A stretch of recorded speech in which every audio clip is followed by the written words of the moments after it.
Information, news, and entertainment on demand.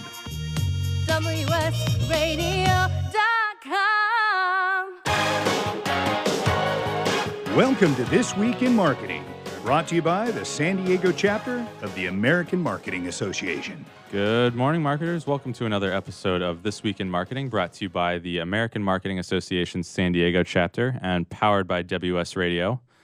In the studio today, I've got Sam Wheeler, my co-host, and we are hosting Penny Payton, who is a mindfulness coach here in Ocean Beach. And before we get started here, we have a couple announcements. One big one. Just a reminder to go ahead and grab your ticket to Mingle Bells at the new Moxie in San Diego. If you want to go on the AMA site, under our events, you'll see where the tickets are. And be sure you register for your ticket under the AMA account, because that gives you the discount. So just another reminder to grab that. And that is on Thursday the 12th. It's going to be a lot of fun. So definitely. Yeah, we're really looking forward to it. So yeah, just diving right into the show today. We are doing a show on mindfulness in business. Now, Penny, I know you've been coaching mindfulness for a while, and I hope you can tell us a little bit about yourself and your career journey. Yeah, and thanks for having me on today, guys. It's great to be here.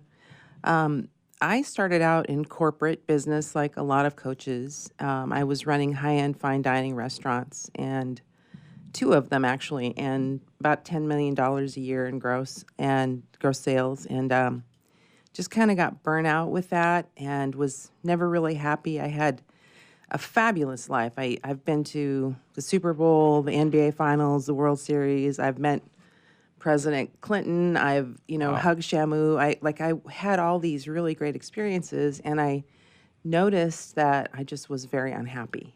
And I kind of had a weird transition out of that job, and then I just was trying to figure out what to do with myself that I really wanted to do. So I started focusing on more about me and what I really wanted to accomplish. And the one thing I'd always had trouble with was food intake. And I couldn't figure out, how can I run a $10 million business and not control what I was eating? So I went to a class at Kaiser for food addiction, and I learned that is an addictive thing. And it started on the 7-year journey that just kind of went crazy. And it ended up with me becoming mindful kind of by default through all the work I did. Awesome. Yeah. That's great. So getting to the topic of mindfulness, I feel like there's a lot of people have their own definitions for mindfulness. And probably means something different to everyone. I'm curious to get your take. How would you define mindfulness? Well, I like you have read that too, and I've read some different books. And a lot of people think you need to meditate to find mindfulness. A lot of people think it's the spiritual journey. For me, it was kind of removing stuff from my subconscious to make my conscious become open and free. And it's basically staying in the moment. And I think that for me, I would define it as a lack of worry.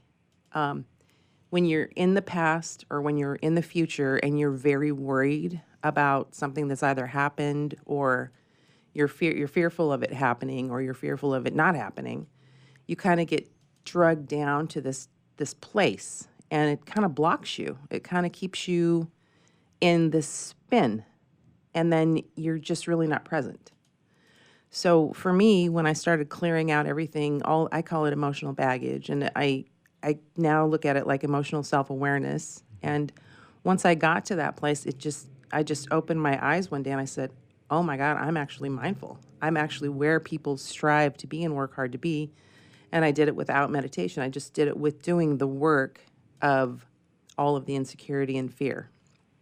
Interesting. So in your mindfulness journey, how would you say mindfulness kind of evolved your psyche over time? Was it a slow process, or was it kind of, just clicked one day? It clicked one day. It was a slow process to get there, and I wasn't on that type of journey. It just happened. It just was literally trying to trace back every trigger, because when you have an addiction, you have these triggers, and you can't control yourself in those moments. So I started looking backwards through the time from the trigger to where initiated because you can't find it when you're in it. You want what you want at that moment. So just going backwards, I could find what the initial fear was, and then I would go back through to my childhood fears, and that's where everything lived. Through that process, I started doing hypnotherapy, and that helped me understand. And then you not only just have to process and understand it and identify it, you have to release it. So there was a lot of crying and emotional release, and that I started to feel more free. And one day, like I said, I just woke up and I was like, wow, I'm so happy all the time. I noticed that I was smiling, and you don't see a lot of people smile.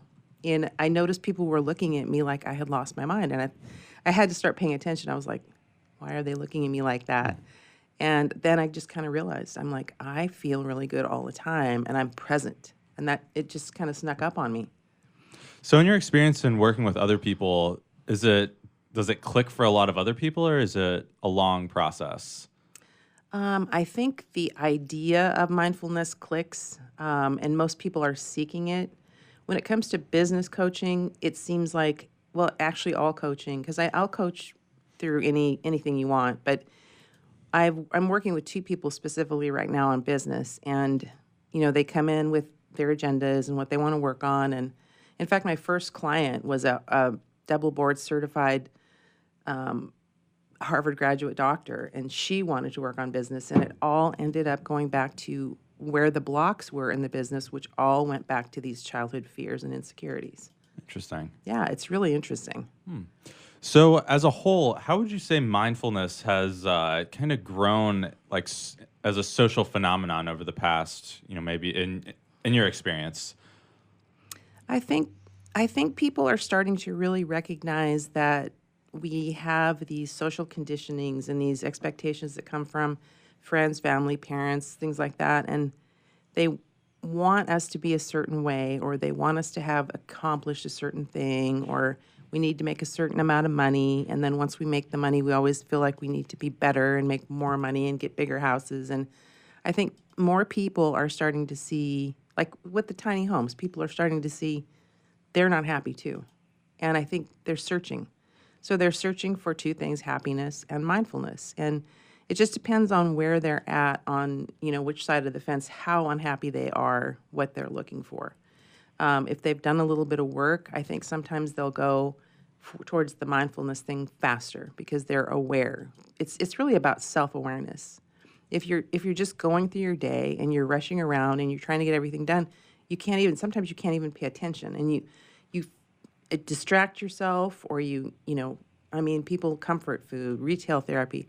It's always trying to get out of that feeling of I'm unhappy, but you can't find out why you're unhappy. So it's the awareness piece, I think, that's missing a lot of times. But people are becoming aware. Interesting. Yeah, just to backtrack a little bit to what you said, do you think a big thing that's pushing people towards mindfulness, I feel like we really live in a culture where you really a lot of people define themselves based on expectations of others, whether it be their parents, coworkers, or just society as a whole. It's true. It's true. I think there's a term coming out now, social emotional competency. I think we're living as individuals within society, and we haven't really been taught how to do that. And one thing about emotional awareness is we tend to treat emotions like air, water, food, like it's a normal thing, but it's actually not. It's something that we need training on. If we don't have a good example of that anywhere in our lives as we're growing up, we don't know how to handle. We can't identify, process, release, regulate an emotion because we don't know how to. So we go on what we've been taught or what we've seen, and then within that construct, where people are expecting us to be a certain way, don't scream, don't do this, be like me, and we're always trying to balance everything out without the tools to feel how to process our emotions. Interesting. So in your mindfulness journey, how would you say it has impacted you both in your personal life and your professional life? Oh, it's like night and day. Yeah. It literally is like night and day. It's like opening a door to a new life. It truly is. Awesome. Yeah, I always think, I've been reading into mindfulness, and I know sometimes when I'm working and I'm getting pulled in like 10 different directions at once, there's a lot of time where I just feel like I'm going in circles and I'm not getting anything done. I feel like, there's a lot of practices of mindfulness that could really help.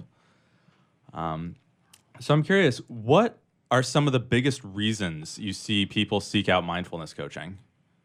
Again, I think it's the sheer unhappiness.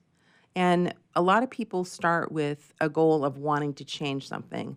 Mm-hmm. Sometimes it's still within the construct of wanting more, like you say, you're in that loop kind of. They're trying to grow in that loop, and they're not even really seeking out mindfulness. They're just trying to make these changes, and they can't figure out why they can't make these changes. It's like dysfunctional behavior. Why can't I change this? Why can't I've wanted to write a book for 10 years. Why can't I write this book? And then we go back and find the reason, and it always goes back to this fear, insecurity, and then they realize, oh, I am not even living in the moment. Then they start to see what you're saying, the whole pattern of, it's kind of this vortex you just stay in until something triggers it for you. Like you want something more, you want something different. So it's usually a change. Somebody's seeking change. And the biggest thing about it is you can't make anybody do it. They have to want to do it. People will come in, want to coach. I've had several clients do this, and they say they want something. All right. Well, thanks. I didn't mean to cut you off. We're about wrapped up for our first segment here, and we will be back in a few minutes to pick up with segment 2.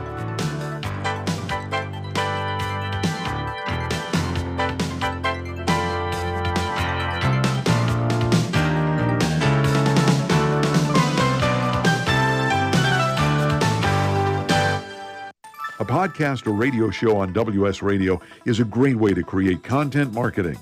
Turn prospects into customers into raving fans.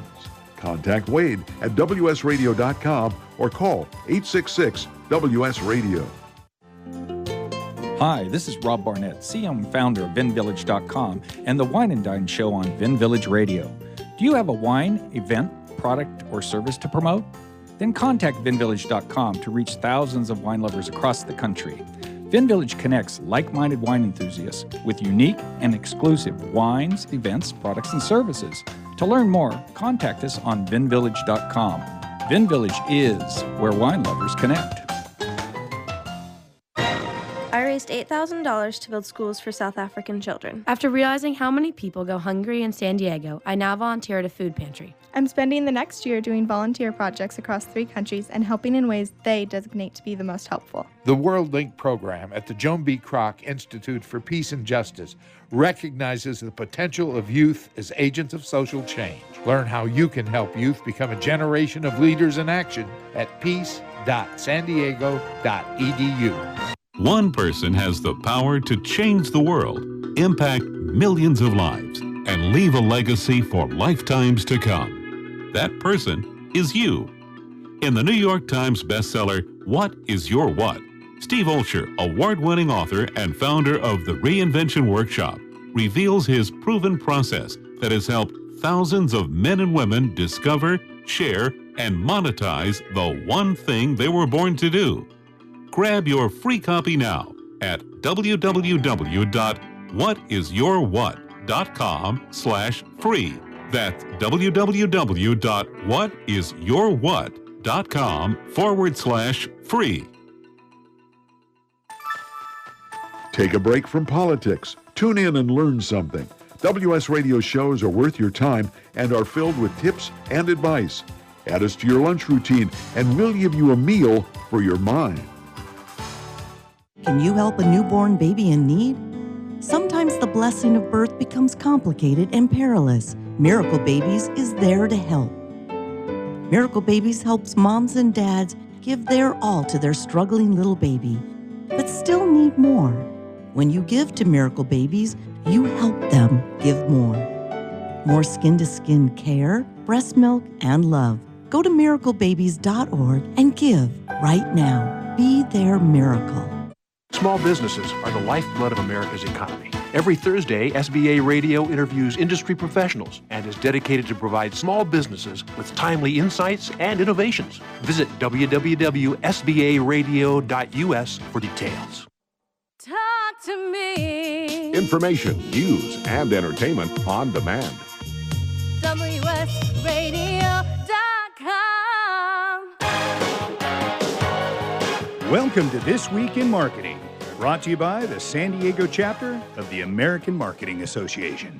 Welcome back, San Diego marketers. You're listening to This Week in Marketing, brought to you by the American Marketing Association San Diego chapter and powered by WS Radio. In the studio today, I've got my co-host, Sam Wheeler, and we are welcoming in Penny Payton, mindfulness coach based in Ocean Beach. And we're diving right back into the subject of mindfulness in business. And Penny, I know I kind of just want to pick up where we left off in segment one. We were talking about the reasons why people seek out mindfulness coaching. And I'm interested in your experience. Do a lot of people come to you if they experience issues that are based in personal matters or professional matters?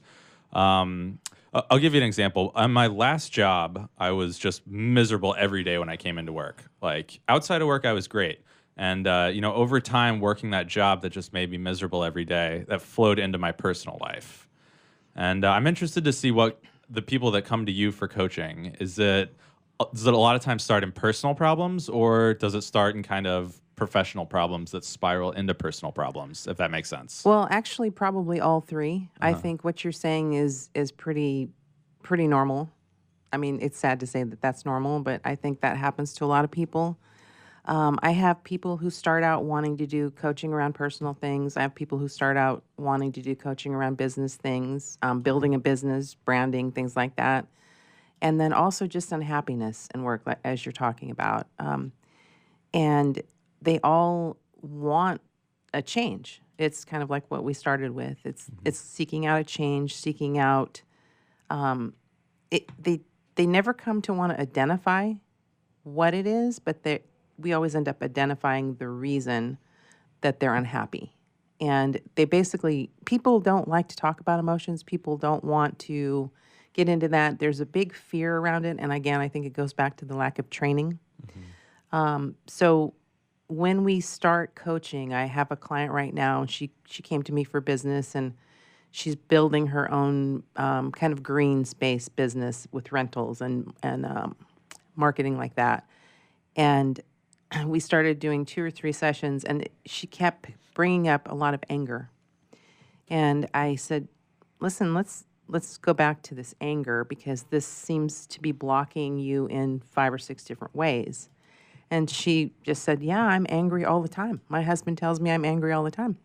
So we started working backwards, and she didn't come in for coaching like that. But once we started working on that, she saw how important it was. And that was blocking her. That was a fear. And it, was through some family things that she had discussed. And she wouldn't have been able to find that had she not wanted to make that change. Interesting. And kind of a follow-up question to that, I'm wondering, I feel like there's a societal issue, especially when it comes to men and being open like this with their emotions. Have you run into any issues like this of, it's kind of hard to crack through that shell that's kind of expected in society, that men keep quiet about their emotions and just kind of bottle everything up? Yeah, absolutely. In fact, that was something that I kind of did to my son. I think that I remember telling my son one time, if you don't have to go to the hospital, I don't want to hear it.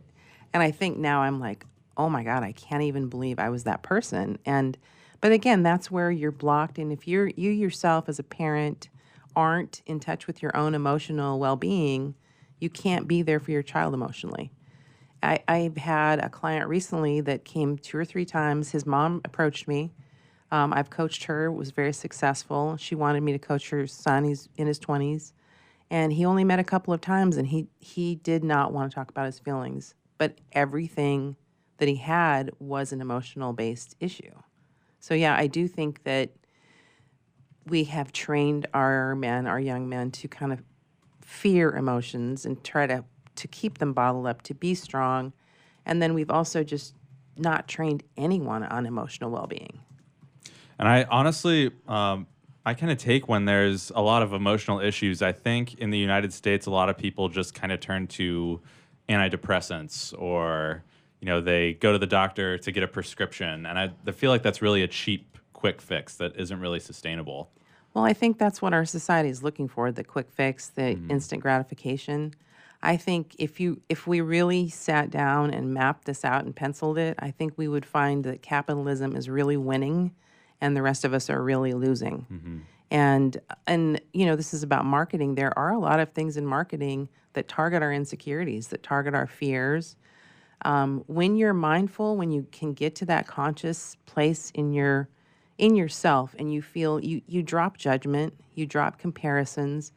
I remember standing in the line at the supermarket and looking at the magazines and being just like, oh my God, I'll never look like that, and feeling so horrible about myself, until I realized after I'd done all this work that that's not even real. 99% of the people don't look like that. And you can't show up with your authentic self when you're in fear all the time. And without having that emotional training, we do walk around in fear. Yeah, absolutely. I mean, there's entire industries built on fear and, not being perfect. And, I feel like as a society and marketing in general has really trained a lot of people just to have that emotional feeling of they have to be perfect or they're nothing. It's true. I do think that you brought that up earlier, that people are seeking out mindfulness, and I think that spiritual quest, I guess, is starting to turn it. My son always says the pendulum swings so far to one side and gets stuck for a while, and now it's starting to swing back. It's kind of like organics in food, and I think it gets to a point where we're going to collapse if we don't start paying attention. And you hear now things about emotional intelligence. That's coming up, and if you start Googling those things, they keep coming up on your feed, which I think is really beneficial. Sometimes people find that annoying, but the more you start reading about self-awareness, especially emotional self-awareness, then you become mindful. Like, the more you can clear out of your subconscious, make room in your conscious for you to be present, then those things that society has been putting on us, they fall away. They just really fall away. Yeah. Yeah, that's really interesting. So I want to kind of bridge off of that a little bit. When people are researching when people are researching mindfulness, what would you say some of the big misconceptions people have about it? I think the first one for me is the fact that they feel you have to meditate. And I've never meditated more than maybe 3 hours in my entire life. I read a book by I guess he was a news anchor, and I think it was called 10% Happier. And I don't remember which one it was, but he said he'd done a meditative practice for a couple of years, and what the results were was 10% happier. And I thought, wow, that's a lot of work for that.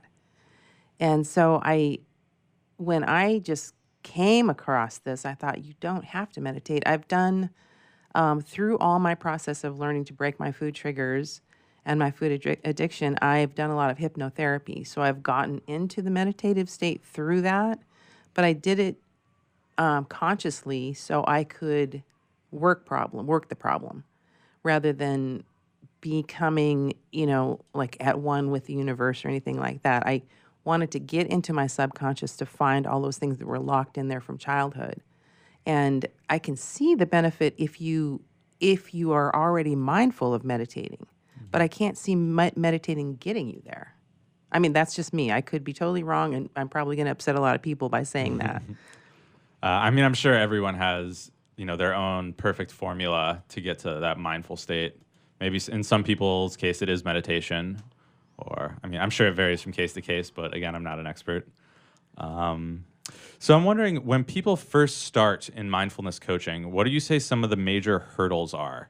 I know we touched on kind of the social barriers of, for example, being a man and not wanting to project emotions. But what are kind of the deep-seated challenges people face? Well, I think along with just men, I think everybody has conditioning, from society, from friends and expectations, from being a child and you want to fit in, you want to wear the same clothes, you want to have the cool stuff. from parents, don't be too loud or, follow in my footsteps. I think the social conditioning is a big piece of it because as a child, you don't know who you are. You want to fit in. Mm-hmm. Then there are things that happen during childhood, and everyone has a problem with childhood. I don't care how well you say your childhood was. I've had so many people tell me my childhood was fine, and there's always something because we're really in survival mode as children. It's just like PTSD. We are not trained. We're not fully functioning adults, so we don't have the tools.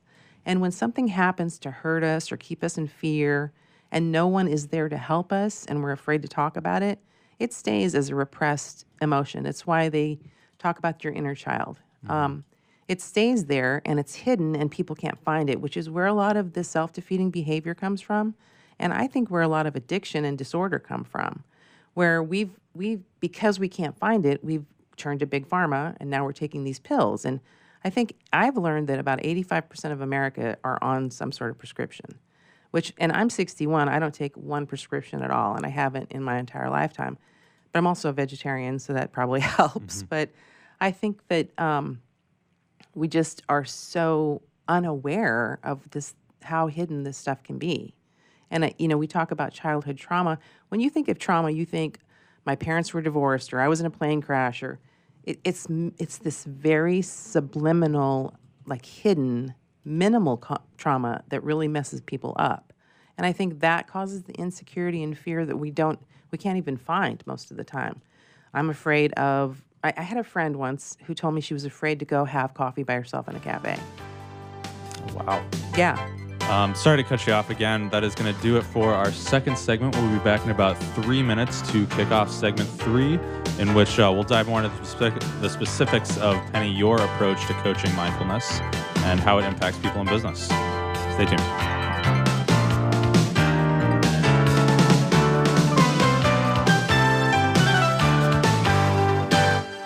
Can you imagine a world without children? A world where children don't play, or dream, or imagine. At St. Jude Children's Research Hospital, we're working every day to find cures for diseases that strike down children, because we can't imagine a world without children. Can you? Finding cures, saving children. St. Jude Children's Research Hospital. To learn how you can help, log on to our website, stjude.org. Tired of presentations with no impact, no inspiration, and no traction? Do dull speakers have you and your team disengaged and distracted by smartphones? Christopher McCullough brings energy, insights, and 2 decades of experience, delivered with punch, humor, and heart. Your team will leave energized, uplifted, and with a sense of purpose. Visit ChristopherMcCullough.com to bring some heat to your next speaking engagement. McCulloughe. ChristopherMcCullough.com. Take a break from politics. Tune in and learn something. WS Radio shows are worth your time and are filled with tips and advice. Add us to your lunch routine, and we'll give you a meal for your mind. Kenja Dixon was crowned the #1 sales executive through hard work, deep thinking, and the revelation of universal talk laws. He now wants to share these lessons with you. Universal talk laws are what you need to know and use in business and at home to have successful and effective conversations. Kenja Dixon shares his wisdom, action plans, and wealth. Each book comes with a chance to win $10,000. Find Universal Talk Laws at kenjadixon.com. Do you want to be a professional coach? Are you in business trying to make a real difference with people you manage or work with? Have you started a coaching practice that isn't quite getting off the ground? Get the skills you need to be a successful coach today with the Coaches Training Program from Accomplishment Coaching. The Coaches Training Program will show you how to help others focus and be more fulfilled. Whether you want to improve your company's bottom line or create a thriving coaching practice, Accomplishment Coaching can give you the distinctions and practices you need to coach others effectively today. Accomplishment Coaching has spent 6 years developing a cutting-edge coaches training program that will have you ready to coach people professionally in just 12 months, and you don't have to take time off work to do it. To find out more about the Coaches Training Program, just call 1-888-548-6813. That's 1-888-548-6813. Small businesses are the lifeblood of America's economy. Every Thursday, SBA Radio interviews industry professionals and is dedicated to provide small businesses with timely insights and innovations. Visit www.sbaradio.us for details. Talk to me. Information, news, and entertainment on demand. WSRadio.com. Welcome to This Week in Marketing, brought to you by the San Diego chapter of the American Marketing Association. Welcome back, marketers. You're listening to This Week in Marketing, brought to you by the American Marketing Association San Diego chapter and powered by WS Radio. In the studio today, I've got my co-host Sam Wheeler, and we are welcoming in Penny Payton, a mindfulness coach in Ocean Beach. And we want to get right back into the approach to coaching mindfulness, especially in business. And Penny, over the intermission, we were just talking about emotional intelligence. And I feel like that's another one of those super ambiguous terms that very few people have a good, solid answer for. And I'm interested, you as a professional, how do you define emotional intelligence? I think it's, it's kind of multi-pronged. I think that I've asked people this question: how often do you stop during the day and think about how you feel? And almost no one says once. People don't think, if you've got some anxiety through childhood trauma, and if you've then got a stressful job, and if you've got a stressful family, and if you've got car trouble or whatever your issues are, all of those things keep combining throughout the day. So you're just a bundle of nerves, and you don't want to. I used to go home and not want to listen to the radio. I just want to collapse and don't talk to me, because I wasn't paying attention to how I was feeling.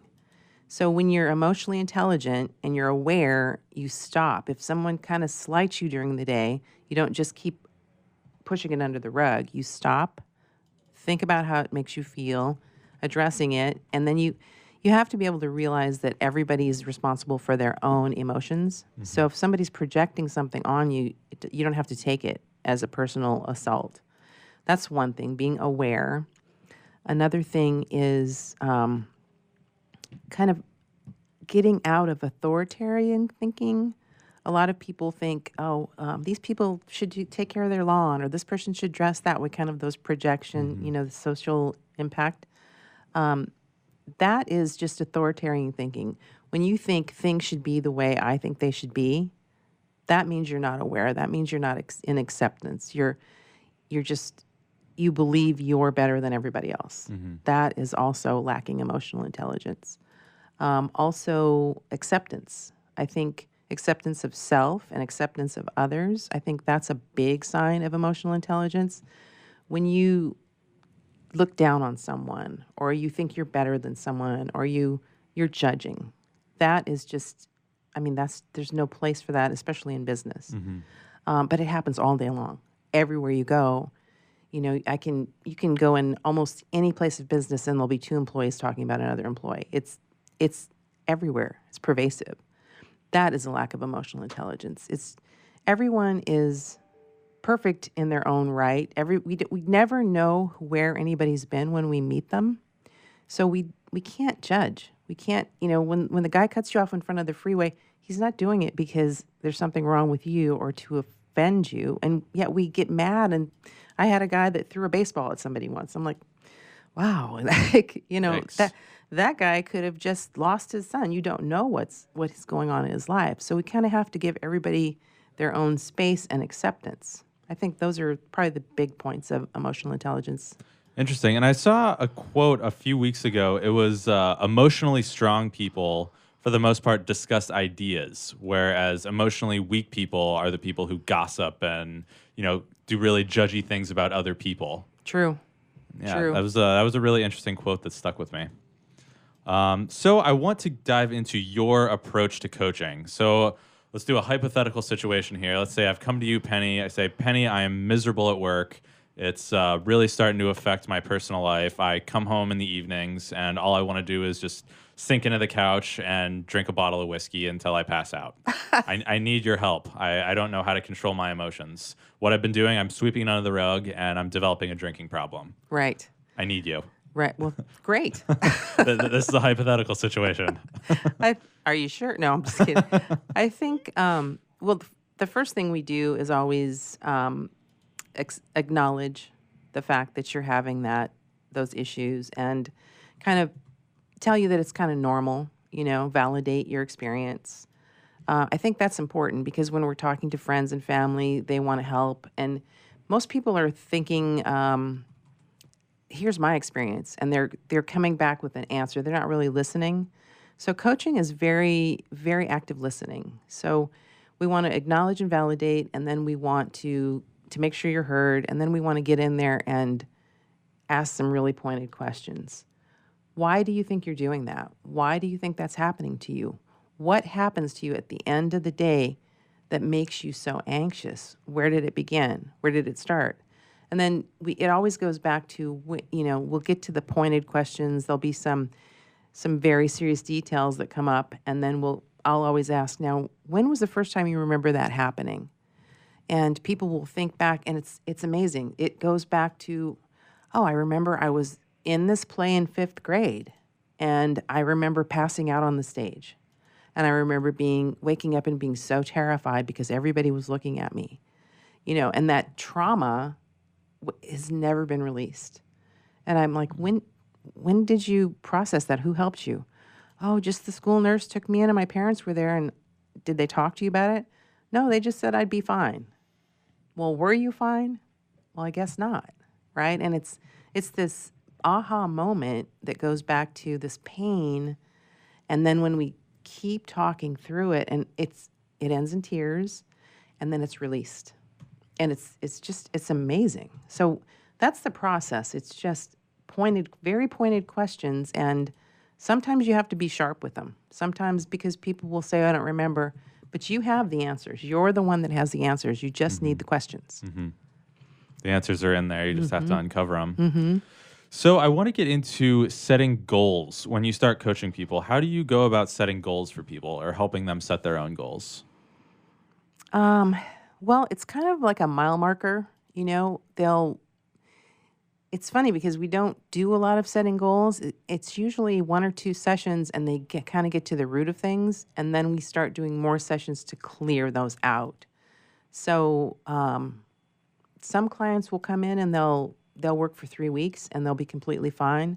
Some will work for a year and a half and they'll be completely fine. Some want to just keep going because it's cathartic and they don't have another person to talk to like that.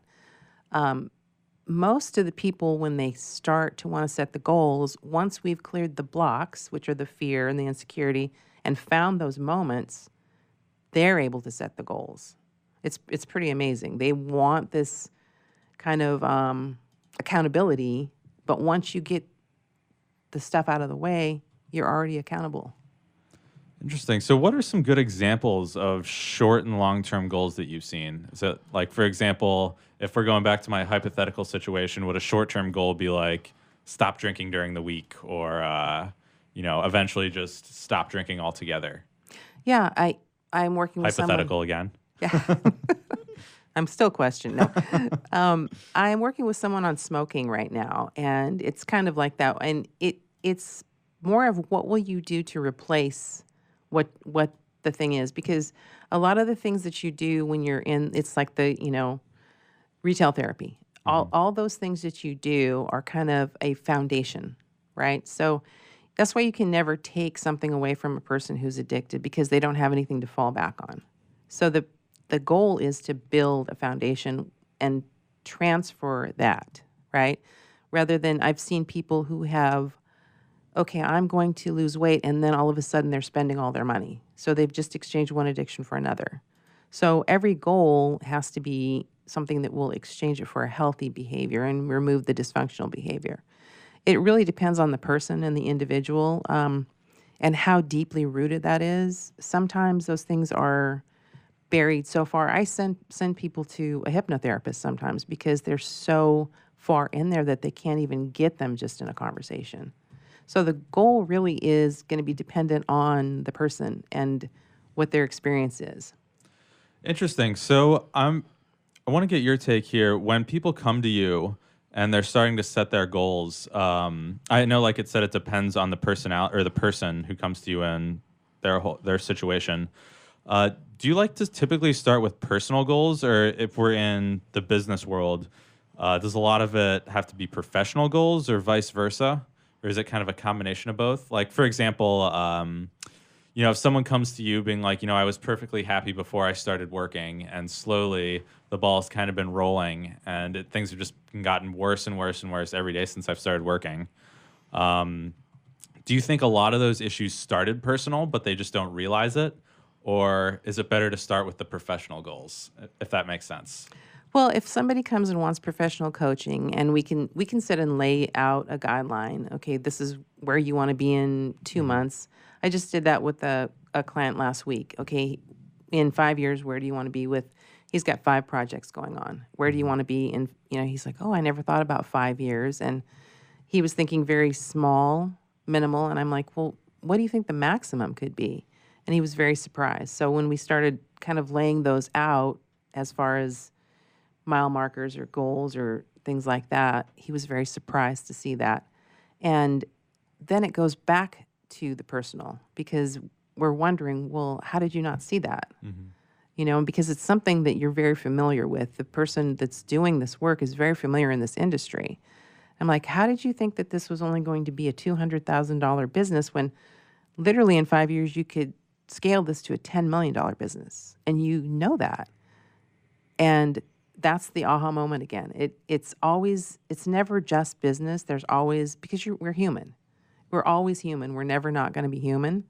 So there's always something in there of our humanness that's creating that. Got it.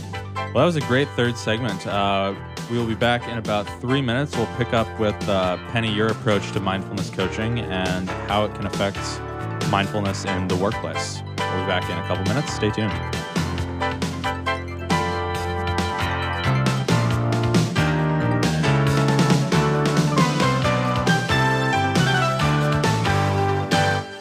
Can you help a newborn baby in need?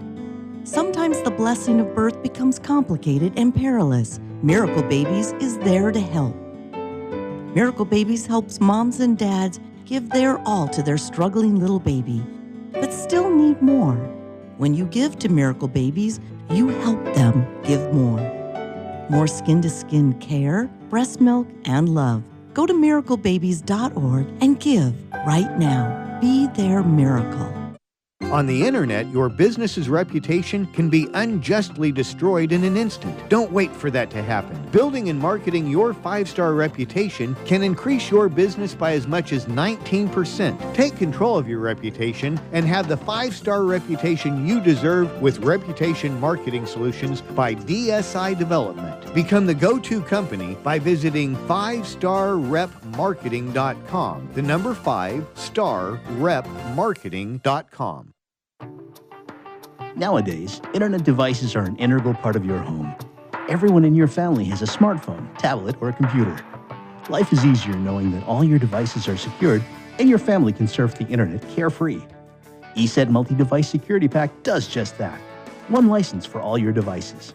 With ESET, it's simple to stay protected and save money. Enjoy safer technology with ESET Multi-Device Security Pack at ESET.com. That's ESET.com. You may have heard me brag about Progressive Medical Center and just how much they've helped me with my health. And Dr. Goley, one thing that you have helped so many people with is migraines. Unfortunately, there are millions and millions of Americans who are suffering with migraines and headaches, and they're debilitating because it affects the quality of their life, and they cannot function properly. At Progressive, we get the root cause because we understand that migraines could be caused by nutritional deficiencies, hormonal imbalances, believe it or not, delayed food sensitivities. And once we determine what the real reason is, we put a plan of action together with medication that we get them off slowly, and we put them on an all-natural approach, and the results are amazing. Incredible. I mean, there's so many people that can say they don't live their lives with migraines anymore thanks to Progressive Medical Center. And that's what's exciting and rewarding to us as physicians, because we help our patients take control of their health, and that's why they're living well. Why don't you get a hold of Progressive Medical Center today? Don't live in pain. Don't have migraines anymore. Just go to their website, progressivemedicalcenter.com. This is your life. Live it well. This is Bill Gruber with BizVid Communications, a Southern California video production leader. We've been honored to sponsor, produce, write, and host many of the fine programs on WS Radio over the years. So we understand how important the internet and your website exposure are. As video producers, we know the tricks and secrets to incorporate video to increase your search engine optimization and business success. Visit bizvidcommunications.com to see what we can do for you. BIZVID communications.com. Talk to me. Information, news, and entertainment on demand. WSRadio.com. Welcome to This Week in Marketing, brought to you by the San Diego chapter of the American Marketing Association. And welcome back, marketers. You're listening to another episode of This Week in Marketing, brought to you by the American Marketing Association San Diego chapter, and of course, powered by WS Radio. In the studio today, I've got my co-host, Sam Wheeler, and on the show today, we've got Penny Payton, a mindfulness coach based out of Ocean Beach. And Penny, to dive right back into it, in the last segment, we wrapped up talking about your approach to mindfulness and how you coach professionals to really take control of their lives and ultimately their careers. So I know we really went over what an ideal first day looks like. A lot of it is identifying those blockers and finding ways to kind of release those. And if we're getting deep into the practice, what are some everyday practices that you recommend to professionals to help improve their journey in mindfulness? I think the first step is the awareness. Paying attention to how you're feeling, paying attention to when things change for you during the day, paying attention to when you come home and you get in your car and you're just dead. You just feel like, I've had it. I just can't even. I don't want to talk to anybody. When you know you're at that point and you realize the next day you don't want to get up, I think the major thing is to start being aware. Start paying attention to your day. Mm-hmm. It's your day. You know, even though there are other people involved or people that may be controlling your day partially, it's still your day and you're making the choices. Mm-hmm. You always have a choice. And if you have to step away, if you have to just say, take a break, go to the bathroom. Maybe you're going to go to the bathroom 3 times more than you usually do. Stop and think about how you're feeling. Stop and pay attention to where you're at, what's going on with you. You know, just pay attention to yourself. We're so focused on everything else, and business is important, but when you have so much anxiety and tension and stress, you're not useful. You're not functioning at your full capacity. And when you can't do that, I mean, when you're worried about the future, when you're worried about money, when you're worried about things, you have no space left for creativity. You have no space left to contribute or add. You're just spinning your wheels trying to keep up. Once you can step back, you want to step back, rise above, and say, what's happening with me? You can come back from that 3-minute break and change things. You can come back with a different idea, a different philosophy, a different perspective. And if you start doing that just in small increments, a day at a time, 1 day at a time, take 1 extra break today. Tomorrow, try to take 2 extra breaks. Try to get in your car and sit for a minute before you drive off, get on the freeway and get more aggravated, and just take a breath. We don't stop. We don't look into ourselves. We look outside for everything. All the answers are right here within us. Like I said, we coach, the answers are within you. So pay attention to how you're feeling. The first step, awareness. I think that's really interesting. And that just goes kind of to the business culture that a lot of companies have here in the United States. Like, it's really just go, go, go. I work with a couple people in Canada, and they had a weird observation. We were at this conference in Denver. A guy was telling me, what I've noticed about Americans is they eat lunch at their desks, whereas Canadians will go out, they'll take a nice long break, they'll relax, they'll unwind for an hour, get lunch, talk about non-work related stuff, refresh, and then come back. Whereas I feel like in the United States, it's like you're working all day, no breaks, shove some food down your face when you have time. And I think that's really contributing to all this stress in the workplace. People don't have that time to stand back and be aware. Right. It's really true, and you have to make it for yourself. I remember visiting Europe, and we could, my friend and I couldn't believe that everything was closed for 2 hours at lunch, and we're like, well, what do we do? And everybody was literally, you could feel people laughing at us when we're looking at these stores, like, well, where do we go now? And everybody's lounging and having these wonderful. They're laughing. The Italians are having these great lunches, and we're trying to figure out what's going on. Right. I went to Bali. Same thing. I mean, peaceful, lovely, fully attentive and aware people. And I asked them, I'm like, what's going on? They live in 3 generations in a household. They're family oriented. They take time out. They're aware. They're very aware all the time. We're just aware of making money. We're just aware of living up to society's expectations. We're not self-aware. That's the emotional self-awareness piece. Really, it really goes back to making time, because you have the choice to do it. You know, even if you feel under pressure, take the few minutes. That's really interesting. And I think that goes back to what we were talking about in the first segment about just living in other people's expectations and not being aware of your own. So I'm interested, what are some of the major outcomes you've seen when helping professionals in practicing mindfulness? I know you talked about it was really night and day. I want to hear, maybe, I obviously don't give any names, but do you have any personal examples of clients you've coached in business and kind of how they have changed throughout their journey? You know, I do. Actually, I have one that's kind of fun. This is actually a friend, and she is a professional who was getting angry, and it was affecting her both in her home life and her professional life. And she would just snap at people, and she didn't understand why she was snapping at people. So we went back through, through the questions I asked her, I was able to figure out that it sounded like she was very concerned with how she looked. You know, people were making her look bad, and she didn't understand, why that was making her angry until I asked her when it started, and she said, oh, it started back in my family. And she started giving these examples, and that awareness, it was like it clicked in her mind. And and I talked to her now, she's like, I'm always aware. I'm always aware when I'm starting to feel like somebody's making me look bad, that it goes back to this person in my family. And it changed her job, it changed her family. It changed her whole perspective. It was pretty amazing. And that was just one time talking to her. Wow. That's really interesting. So another question about mindfulness in the workplace.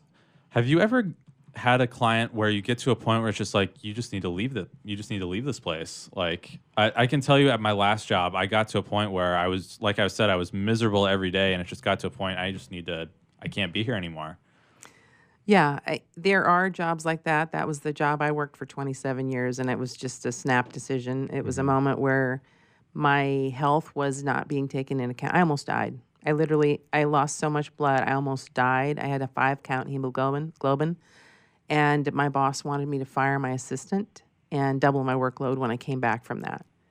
So yeah, I'm very aware of those type of situations, and when we start to identify when somebody's in a toxic situation and it's unhealthy, we have to first find out why they're not leaving it. Like, I had no idea why I had put up with that for so long. Now, of course, I can see back.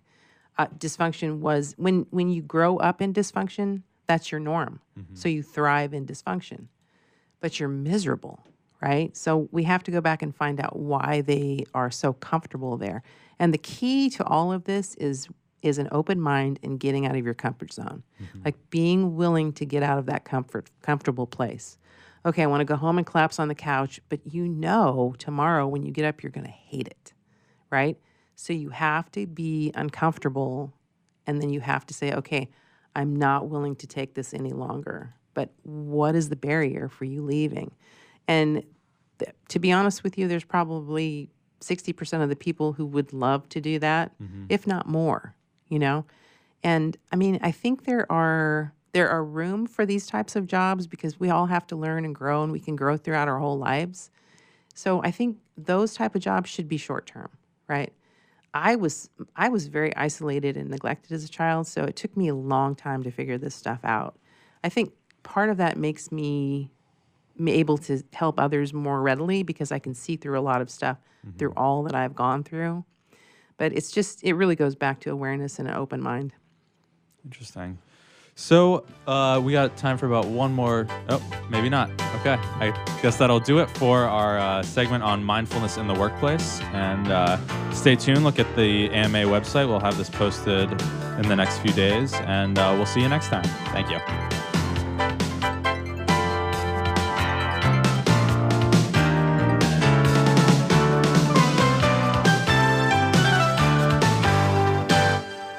Can you imagine a world without children? A world where children don't play, or dream, or imagine? At St. Jude Children's Research Hospital, we're working every day to find cures for diseases that strike down children. Because we can't imagine a world without children. Can you? Finding cures, saving children. St. Jude Children's Research Hospital. To learn how you can help, log on to our website, stjude.org. Do you want to be a professional coach? Are you in business trying to make a real difference with people you manage or work with? Have you started a coaching practice that isn't quite getting off the ground? Get the skills you need to be a successful coach today with the Coaches Training Program from Accomplishment Coaching. The Coaches Training Program will show you how to help others focus and be more fulfilled. Whether you want to improve your company's bottom line or create a thriving coaching practice, Accomplishment Coaching can give you the distinctions and practices you need to coach others effectively today. Accomplishment Coaching has spent 6 years developing a cutting-edge coaches training program that will have you ready to coach people professionally in just 12 months, and you don't have to take time off work to do it. To find out more about the Coaches Training Program, just call 1-888-548-6813. That's 1-888-548-6813.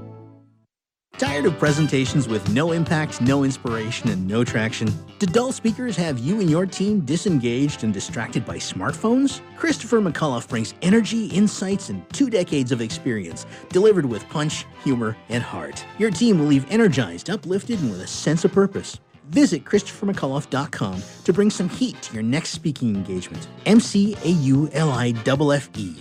ChristopherMcAuliffe.com. Looking to be a successful entrepreneur? The virtual assistant industry continues to be a top choice for those looking to start their own business. The problem can be how to become a virtual assistant.